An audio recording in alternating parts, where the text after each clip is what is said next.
Where are you getting your property investment advice? Now, the funny thing about advice is most people get their advice from the wrong place. People look for their accounting advice from their uncle Jerry, who's a panel beater, and they ask property investment advice from their fishing buddy Bob, who's got no properties. It's very funny where people get their advice.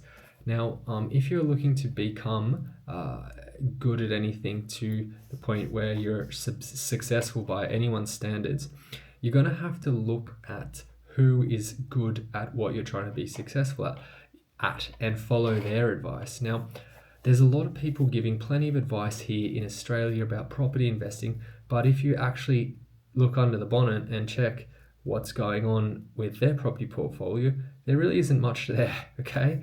And if you were to if you were to play that out, there's a very slim chance you following their advice. There's a very slim chance that you would become successful. It would be a fluke following their advice, right? Because how are you gonna become successful following someone's advice that doesn't know how to be successful at that thing? It's like asking someone how to swim or getting a swimming coach that's never swum in their life. Like, if you were by some freak chance to become successful at swimming, it probably wouldn't have anything to do with the advice that person that doesn't know how to swim is giving you. Don't you think? Like, maybe you're just good at it naturally, or maybe that's the largest factor point that is made you successful. But long story short, there's a very slim chance that you're going to be successful at swimming if you are getting advice from someone that doesn't know how to swim. Now, let's where should you be looking to get your advice from if you are looking, or if you're intending to become successful at property investing? Now, me personally, I like to get my advice from people that have done it before. I might be looking at people that are like 10 steps ahead of me, or 100 steps ahead of me, or even 1,000 steps ahead of me sometimes.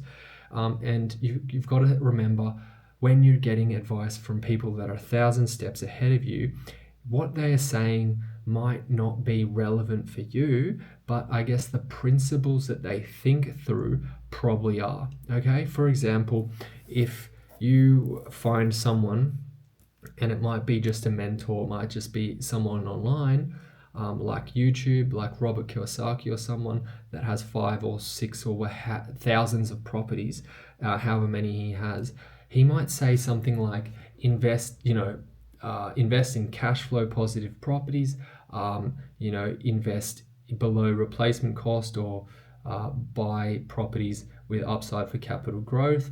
And he might say things like that, right? But those principles, those foundational principles, you can take with you and you can keep.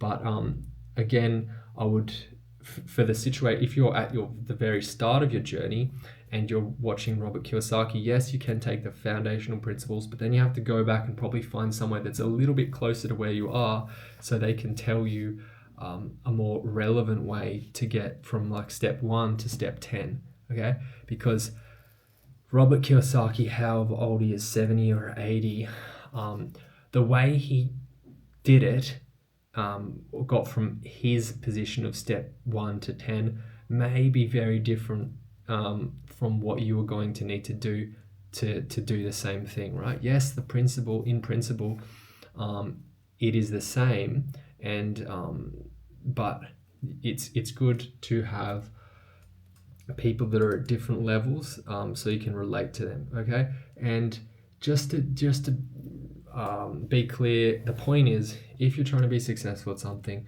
follow people that have done what you're trying to do before, and copy them and get your advice from them, not from someone who has literally no idea. See you guys next time. Bye.